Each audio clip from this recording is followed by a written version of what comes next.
और हनुमान जी ने माँ सीता से कहा, हे माँ, अब मुझे थोड़ी सी भूख लग रही है और मैंने यहां देखा है कि अशोक वाटिका में अनन्य प्रकार के फल के वृक्ष हैं। अगर आपकी आज्ञा हो तो मैं थोड़े फल खा लूं मां। माता ने कहा कि जरूर पुत्र, खा ले, लेकिन यहां तो एक से एक राक्षस उसकी रखवाली करते हैं। पुत्र जरा छुप करके खाना, मुझे डर है कहीं आपको देख ना ले कोई। अब यह संदेह ऐसा हो रहा है कि हनुमान जी समुद्र से छलांग मार करके लंका तक आए, अभी तक उन्होंने किसी से खाना तक नहीं मांगा, किसी को नहीं बोला कि मुझे प्यास लगी है कि भूख लगी है, लेकिन मां जानकी के पास में आकर के फल मांगे हैं। मां जानकी के पास आकर के फल मांगे हैं। ऐसा कारण क्यों कि संत कहते हैं कि आज तक जब से हनुमान जी समुद्र के किनारे से छलांग मारकर लंका तक आए, तब तक सब खाने वाले ही मिले, कोई खिलाने वाला ही नहीं मिला, कोई था ही नहीं खिलाने वाला। देखो समुद्र के किनारे पे विचार कीजिए आप, क्या पहले पहले कौन मिला? कि संपाति, जो खाने के लिए दौड़ा, खा जाऊंगा, सबको मार दूंगा, भगवान ने मुझे भोजन दे दिया है घर बैठे। पहले संपाति मिला, वो खाने को दौड़ा, फिर सोरसा मिली, वह खाने को दौड़ी, उसके बाद में सिंहिका मिली, वह भी खाने के लिए दौड़ी, उसके बाद लंका में आया तो लंकनी मिली, वह भी खाने को ही दौड़ी, कोई उसे खिलाने वाला ही नहीं मिला, तो मांगता किससे? इसका भावार्थ यही है कि मांगो उसी से, दे दे खुशी से, और कहे ना किसी से। जब स्वयं बेकारी है, स्वयं खाने के लिए दौड़ रहा है, उसके पास क्या मांगने जाओगे? उससे तो कोई मांग ही नहीं सकता। हनुमान जी ने वहां नहीं मांगा किसी से, क्योंकि पता है ये स्वयं खाने के लिए दौड़ रहे हैं अनेकों प्रकार से, इनके पास क्या मांगना।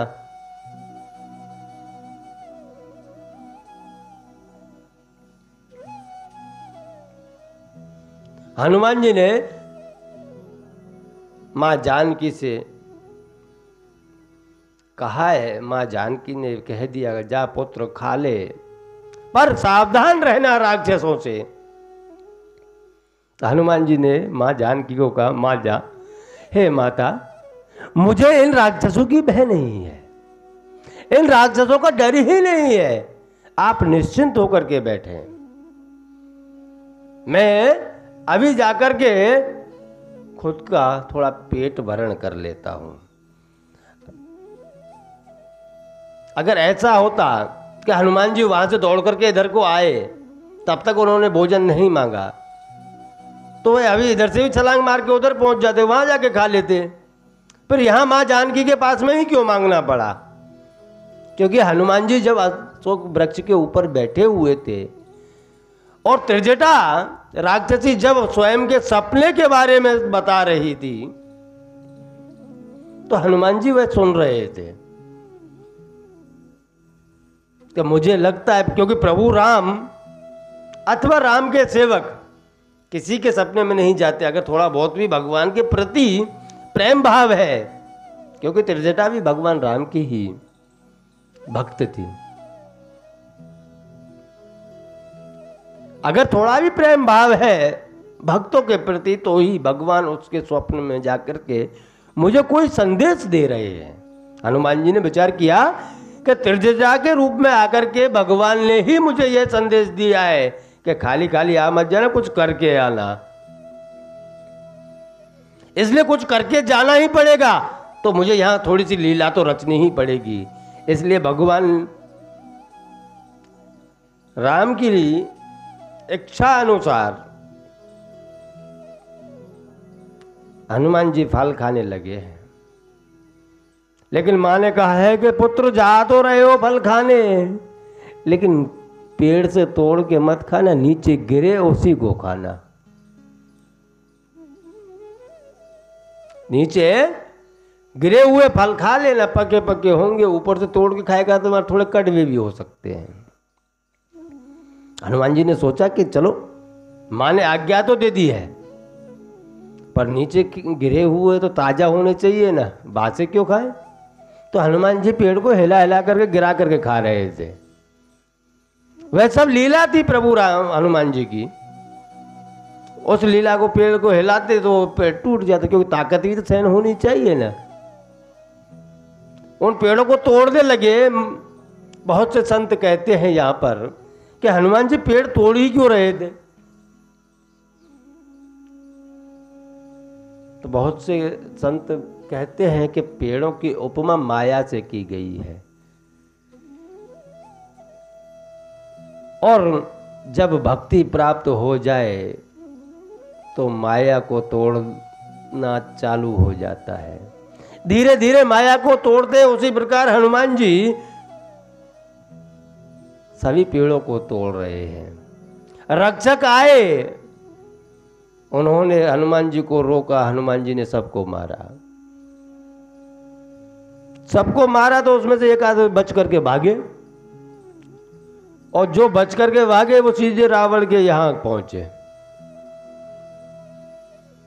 त्राहिमाम त्राहिमाम त्राहिमाम, हे रावण राज, हमारे बगीचे में एक वानर आया है, उसने बहुत उत्पात मचा के रखा हुआ है, प्रभु कुछ तो कीजिए।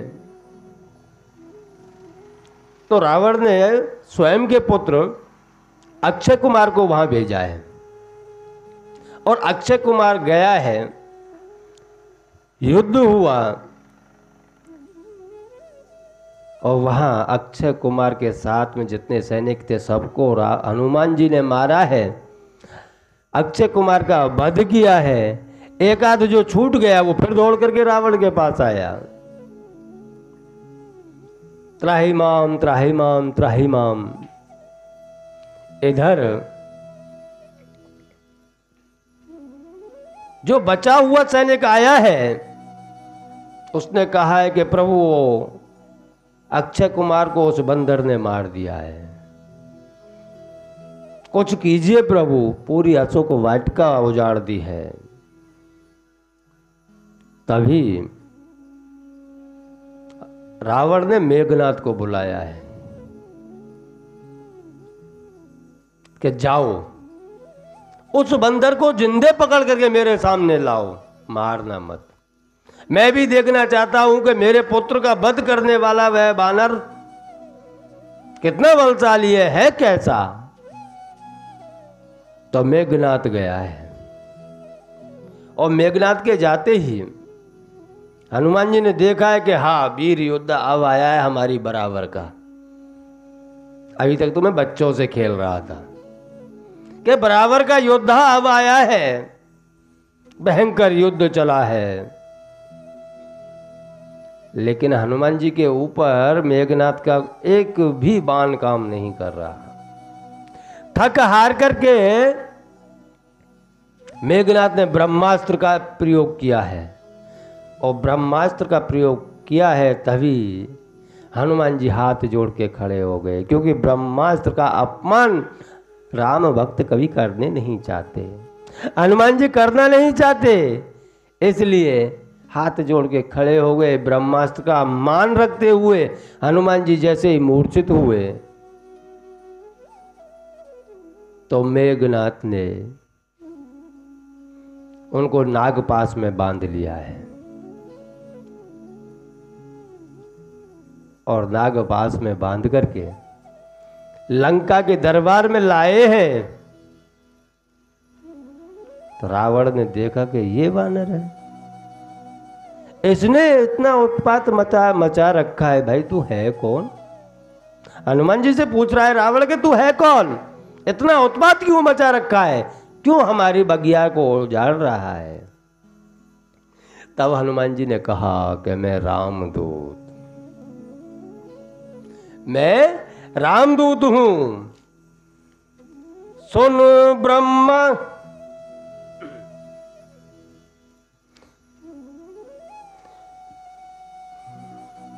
सुन रावण ब्रह्मांड निकाया, पाए जा सुबल विरचत माया, जाके बलवे रंज हरीसा, पालत सृजत हरत दस सीसा। हे रावण, सुन ले, मैं भगवान राम का दूत हूं, जिसके प्रताप से पूरा संसार चलता है, मैं उसका दूत हूं। और तूने जो किया है वह अच्छा नहीं किया है। माता जानकी को तू चोरी चुपके से हरण करके लाया है, ये अच्छा नहीं किया है। तीनों त्रिलोक, ब्रह्मा विष्णु महेश, ये जैसे जगत का पालन संहार और उत्पत्ति करते हैं, वही प्रभु श्री राम मेरे स्वामी हैं, मैं उनका दूत हूं। अरे अभी भी समय है, वह तो पालनहार है, बहुत दयालु है, करुणा निधान है। तू अभी भी जाकर के माता सीता जी को ले जाकर के उनके चरणों में पड़ जा, गिर जा, तो अब भी आपको माफ कर देंगे। इधर रावण को क्रोध आया कि छोटे से बानर, एक तो साले मेरे बार पुत्र को मार दिया, ऊपर से मुझे सलाह दे रहा है कि मैं राम के चरण में पड़ जाऊं, आज मैं तुझे जिंदा नहीं छोड़ूंगा। जब हनुमान को मारने के लिए रावण दौड़ा, उसी समय विभीषण मंत्रियों के सहित अंदर प्रवेश किया। उसने देखा हनुमान है, फिर पूछा क्या हुआ भ्राताश्री? तो रावण ने विभीषण को सारी व्यथा सुनाई कि इन्होंने ऐसा किया है, मैं इसको जिंदा नहीं छोड़ूंगा, मार दूंगा। तब विभीषण ने कहा कि ऐसा नहीं है, ये नीति प्रयोग नीति के हिसाब से सही नहीं है, क्योंकि नीति कहती है कि अगर किसी दूत को मारा नहीं जा सकता, किसी का दूत आया है तो उसे मार नहीं सकते। हाँ, आप अंग भंग कर सकते हो, उसको थोड़ा दंड दे सकते हो। तभी सरस्वती माता रावण की जीवा पर बैठी, कहा कि बंदर की ममता पूछ पर। अगर बंदर की ममता होती है तो वो पूछ पर होती है, उसकी पूछ जला दो। ये सरस्वती मां स्वयं उसके मुख पर बैठ करके बोली है कि कप की ममता पूछ पर, सवई कहू समझाई, तेल बोर पट बांधे पुन, पावक देहु लगाए। क्या इसकी पूंछ से कपड़ा लपेट करके और तेल में डाल करके अग्नि लगा दो। जब इसकी पूंछ ही नहीं रहेगी तो ये किसको देखेगा बार बार मुड़ करके। इधर गांव वालों ने कपड़ा तेल में भिगो भिगो करके हनुमान जी की पूंछ से लपेटना चालू किया है। इधर हनुमान जी ने पूंछ को बढ़ाना चालू किया है।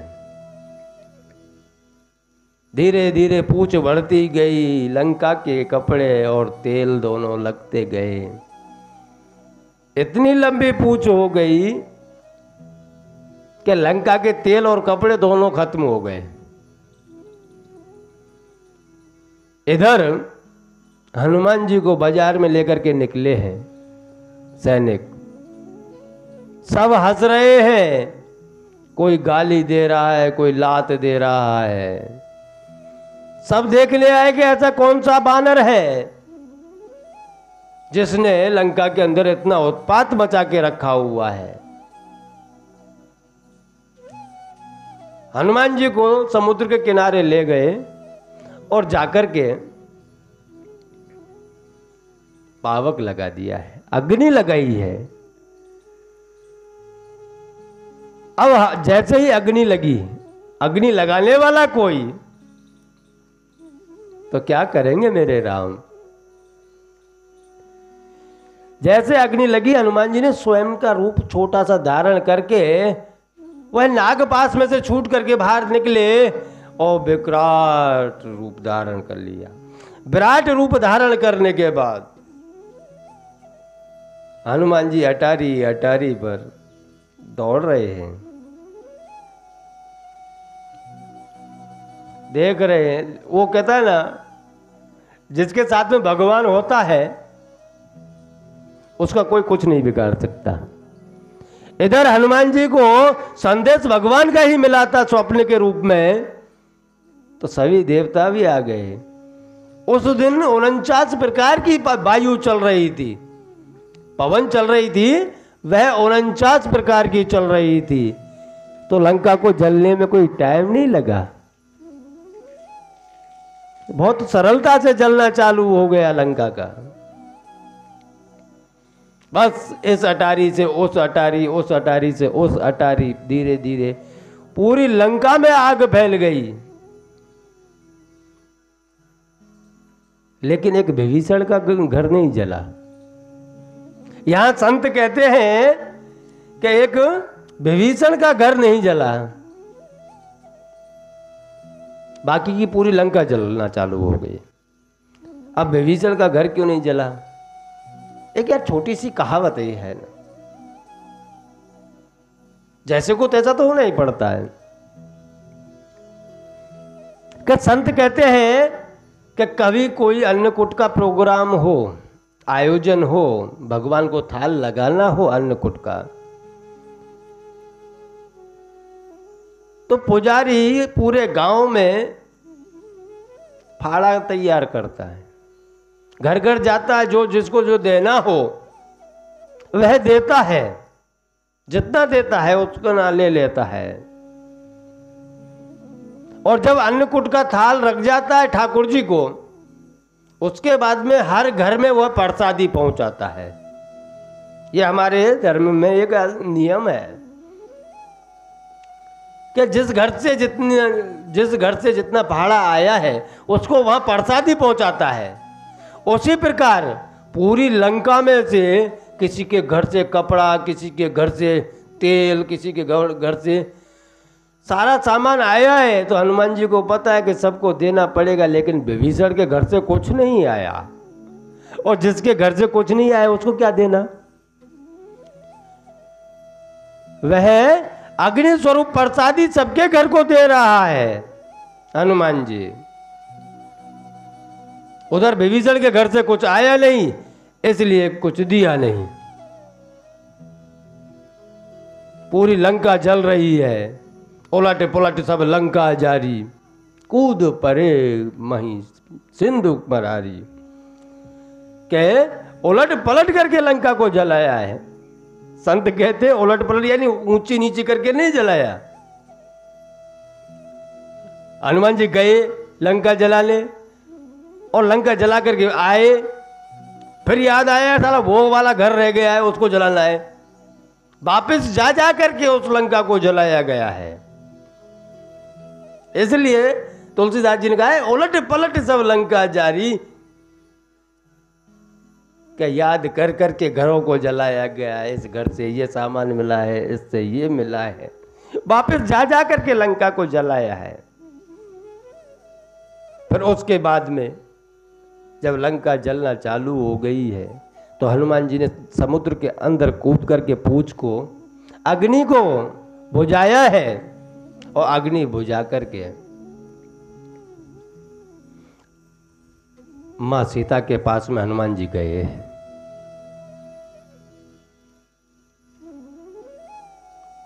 मां सीता को कहा है, माते अब मैं जा रहा हूं, आप चिंता मत करना। तो मां सीता ने कहा है कि हे पुत्र, भगवान से कह देना जाकर के कि 1 महीने में आ जाना, नहीं तो मेरे प्राण नहीं रहेंगे। मैं अब जिंदा नहीं रहूंगी, 1 महीने में जरूर आ जाना। हनुमान ने माता सीता को समझाया है और कहा है कि हे माँ, मैं जा रहा हूं, जैसे मैं आया तो प्रभु ने मुझे एक चिन्ह दिया था मुद्रिका के रूप में। अब मैं प्रभु के पास में जा रहा हूं, प्रभु को कहूंगा कि माता से मैं मिल के आया हूं, तो वे पूछेंगे कि मुझे क्या दिया है, कुछ आपकी याद स्वरूप में कोई चिन्ह दे दीजिए। तो वहाँ पर माँ सीता ने अपनी चूड़ामणि उतार करके दिया है हनुमान जी को, और हनुमान जी से कहा है कि जाकर के प्रभु को कहना कि 1 महीने में आकर के करुणा निधान मेरे ऊपर करुणा करें, अब मुझसे यह कष्ट सहन नहीं होते। इधर हनुमान जी चूड़ामणि लेकर के आए हैं, इधर देखा बानर रीछ सब उनका इंतजार कर रहे हैं। हनुमान जी को आता हुआ देख करके सबके अंदर एक हर्षोल्लास का माहौल बन गया। सब हनुमान जी की आने की और श्री राम की जयकार की गर्जना कर रहे हैं, जय सिया राम। हनुमान जी आके उतरे, आकर के बताया कि माँ सीता कुशल मंगल से हैं, वह बस अब भगवान का इंतजार कर रहे हैं, चलो हम यह समाचार भगवान को स्वयं देते हैं। तो वहाँ से सभी वानर हनुमान जी के साथ आए हैं, सुग्रीव से मुलाकात हुई है और सुग्रीव को पूरी कथा सुनाई। सभी वानरों ने कहा कि हनुमान जी का ही प्रताप है, जो हनुमान जी ही लंका जा करके सारा कार्य संपन्न करके आए हैं। सुग्रीव जी इधर भगवान से मुलाकात करने के लिए सभी वानरों को लेकर जाते हैं और जाकर के संपूर्ण कथा सुनाते हैं कि हनुमान जी लंका में जो जो प्रताप दिखा करके आए हैं वह भी बड़ा ही आनंद मंगल से सुना रहे हैं। और माँ जानकी की कथा भी कह रहे हैं कि माँ जानकी बहुत दुखी है और 1 महीने का समय दिया है, अब आप उनके ऊपर कृपा कीजिए प्रभु। ऐसे कहकर के हनुमान जी भगवान श्री राम के चरणों में गिर गए। इधर भगवान ने हनुमान जी को गले से लगाया है, मस्तक पे हाथ फेरा है और लंका को जाने के लिए निकल पड़े हैं सभी। अब कोई देर करना नहीं चाहते।